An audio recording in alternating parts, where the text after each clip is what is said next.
বুকলু খেয়ে নিবি। সাউন্ডটা মিউট করো। এবার দেখে বল কি কি খাবার আছে। মাছ আছে, তারপরে এই সবজিটা আছে। আচ্ছা, আর কি আছে? অনেক অনেক আলু আছে। অনেক অনেক আলু আছে। একটা মাছ তোমার আর একটা মাছ আমার, ঠিক আছে? আর আরেকটা মাছ মাছ বাবার। হ্যাঁ, একটা মাছ বাবার। আর সবজিটা পুরো খেতে হবে, ঠিক আছে? ঠিক আছে। Thank you. ওয়েলকাম। মাথা আঁচড়াস নিয়ে। দুপুরের খাওয়া দাওয়ার পর্ব তো চুকিয়ে দিলাম। অর্কও একেবারে রেডি হয়ে গেল, এখনও ঘুমাবে। আর আমি আর পার্থ বেরোলাম। হ্যালো বন্ধুরা, যেমনটা দেখতে পাচ্ছ আমি হেলমেট পরে রেডি হয়ে গেছি। আর তাহেরপুরের ভেতরে বা বিনগরে গেলে আমি হেলমেট পরি না, কিন্তু আজকে যাচ্ছি একটু দূরে। তো কোথায় যাচ্ছি পরে বলবো, হ্যাঁ? আমার সঙ্গে তো চলো, তারপরে দেখাচ্ছি আজকে আমরা কোথায় যাচ্ছি। ওকে, তো আমি রেডি হয়ে গেছি, রাস্তায় দাঁড়িয়ে রয়েছি। পার্থ স্কুটি বের করছে, বললো স্কুটিতে যাবে। বললাম চলো। আর দেখো আমাদের বাড়ির সামনের অবস্থা কি। সামনে অগ্রহায়ণ মাস, প্রচুর কাজের প্রেশার থাকে পার্থর। তো তার প্রিপারেশন শুরু হয়ে গেছে। কাঠফাট চিরিয়ে নিয়ে এসছে, ওখানে ফোম রয়েছে, ফোম বাঁধতে হবে। এগুলোতে এক্সট্রা করে আবার কিছু রডের ঝালাই দিল। ওই যে রেডি হয়ে গেছে, আর যাচ্ছি আমরা। চলো, আশা করি আজকে যাচ্ছি, তোমাদের অবশ্যই সেই জায়গাটা খুব ভালো লাগবে। ওকে, লেটস গো। সেবা কাজে যাচ্ছি, ঠিক? শোনো, তুমি এরকম করলে হয় বলো? তুমি তো আমার খুব আন্ডারস্ট্যান্ডিং বেবি না, ঠিক আছে? আমরা চলে আসবো, তোমাদের একটা ভালো ফুড নিয়ে আসবো। বাই করো, হ্যাপি হও।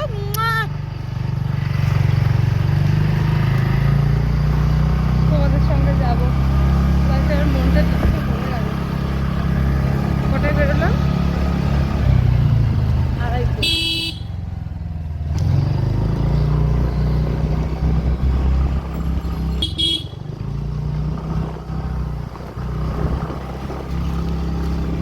যাই হোক না কেন, ফাইনালি আমরা বেরিয়ে পড়েছি। বেরোনোর সময় যদি বাচ্চা এরকম মানে মুখ ফুলিয়ে থাকে, এরকম দুঃখ দুঃখ মুখ করে, বেরোতেও ভাল লাগে না, সত্যি বলছি। তো যাই হোক না কেন, সাসপেন্স অনেকক্ষণ ধরে রেখেছি। এবার সিরিয়াসলি আমি বলেই দিচ্ছি আমি কোথায় যাচ্ছি। ও বলার আগে দেখুন, বাধা আসবেই। আর আমার চলার পথেও আমার কপালে বাধা আছে, মানে যেখানেই যাব এই গেটের ধাক্কা খেতেই হবে। সময় নষ্ট করা তো আমার কপালে আছে। যাই হোক না কেন, তো আমরা যাচ্ছি সুন্দর রাস্তা ধরে অনেক দূর, নদিয়া ছেড়ে বর্ধমানে। বর্ধমানের পূর্বস্থলী বলে একটা জায়গা আছে, সেখানে খুব ভালো ভালো নার্সারি আছে, যেখানে প্রচুর গাছ পাওয়া যায়। তো সামনেই তো শীতকাল, তো শীতকালের কিছু সিজন ফ্লাওয়ার নিয়ে আসি। তো আমরা আছি এখন নবদ্বীপ ব্রিজের ওপরে, ওই পাশে মায়াপুর রয়েছে, আর সামনে নবদ্বীপ। পবিত্র জায়গা, পবিত্র মন নিয়ে যাচ্ছি। আর যেতে যেতে পবিত্রতার কথায় মনে পড়ে, দেখুন রাধাকৃষ্ণের পুজো হচ্ছে। রাসের সময় ছিল, তো কে বলে ভালোবাসা অবৈধ হয়? যদি ভালোবাসা অবৈধই হতো, রাধাকৃষ্ণকে কিন্তু একসঙ্গে কেউ পুজো করতো না। তো যেখানে ভালোবাসা থাকবে সেখানে সব কিছু বৈধ। তো যাই হোক না কেন, জ্ঞানের কথা অনেক হয়ে গেল। আর দেখুন আমরা চলে এসেছি প্রথম নার্সারিতে। অ্যাকচুয়ালি আমরা এদিন দুটো নার্সারি ভিজিট করেছিলাম। এটা ছিল প্রথম নার্সারি, এটা ভীষণ বড় নার্সারি। পার্থ বললো চলো এখানে কিছু গাছ দেখে নিই। ঢুকতেই দেখলাম প্রথমে তো ফলের গাছ, কাঁঠাল গাছ একদম সারি সারি দেওয়া রয়েছে। আর এখানে ফুলের গাছ কিছু নেই, ফুলের গাছ ভেতরের দিকে আছে। তো আমরা বাড়ি থেকে বেরিয়েছিলাম 2:30 নাগাদ, আর এখানে আসতে আমাদের সময় লেগেছে 1 ঘন্টা 40 মিনিট মতন। মানে ওই ধরুন আমরা 5টা 10 ওরকম হবে। না, সরি, ভুল হলো। আমরা 2:30 নাগাদ বেরিয়েছিলাম, আমরা এখানে 4:10 নাগাদ পৌঁছেছিলাম। বাবা, অঙ্কের যা হিসাব করছে, এরপরে লোকে আমাকে মারবে, বলবে ঘন্টা মিনিট আগে নিজে শিখে এসো। তো যাই হোক না কেন, পৌঁছে গেছি। আর পৌঁছে গিয়ে আমার কাজ থাকে না বিশেষ কিছু, ওর সঙ্গে গিয়ে গাছ ওই ভালো বোঝে কি কিনতে হবে না হবে, ওই দেখছে। তো দেখছেন এই যে মানে সুদূর বিস্তৃত জমি, এখানে সমস্ত জায়গায় চন্দ্রমল্লিকা আর ইনকা গাঁদা রয়েছে। পাশে পাশে গোলাপ ক্ষেত কিছু রয়েছে, কিন্তু এখন তো সিজন ফ্লাওয়ারের সময়।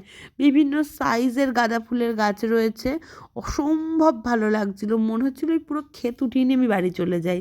ও যাই হোক না কেন, আমরা কিন্তু এই দিন না কিনিনি, ওই কী বলে ডালিয়া কিনিনি, কারণ ডালিয়ার গাছ এখনও তৈরি হয়নি।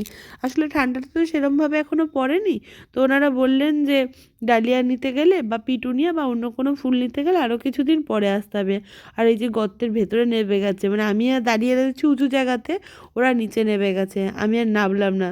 বাই চান্স পড়ে ঠরে গেলে এই বুড়ো বয়সে ঠ্যাং ভাঙবে, তখন আর কে তুলবে বলুন। তো যাই হোক না কেন, আমি উপরে দাঁড়িয়ে দাঁড়িয়ে ভিডিও করছিলাম। আর এই দোপাটি গাছগুলো মানে এইটা না, আরও অনেক কালারের দোপাটি ছিল। তো আমি সমস্ত কিছুর একটু ভিডিও করে নিচ্ছিলাম। কি সুন্দর রং বেরঙের দোপাটি। এই গাছগুলো যদি তুলে নিয়ে বাড়ির টবে লাগিয়ে দেওয়া যেত। আমার আসলে এরকমই মন, জানেন তো। মানে আমি নিজে খুব অলস, গাছের পেছনে এত পরিশ্রম আমি করতে পারবো না, সত্যি বলছি। সবাই যে হারে পরিশ্রম করে গাছের পেছনে, আমার দ্বারা সম্ভব না।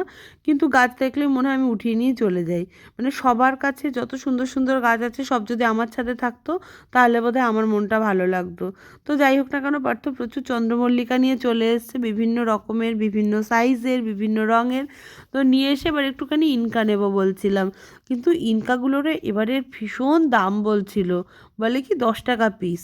মানে আমি বলছি একটু কমাও, বলছে না এবারে ইনকাতে যেটা ওই হলুদটা, এটা ওদের বলছে 1000 বীজের স্প্রেড করে ওদের 700 মতন গাছ হয়েছে। আর যেটা ওই কী কালার ওটাকে, হলুদ না, গেরুয়া গেরুয়া কালার হয় না, সেটা বলছে এবারে ওটাতে নাকি ওদের খুব লস হয়েছে।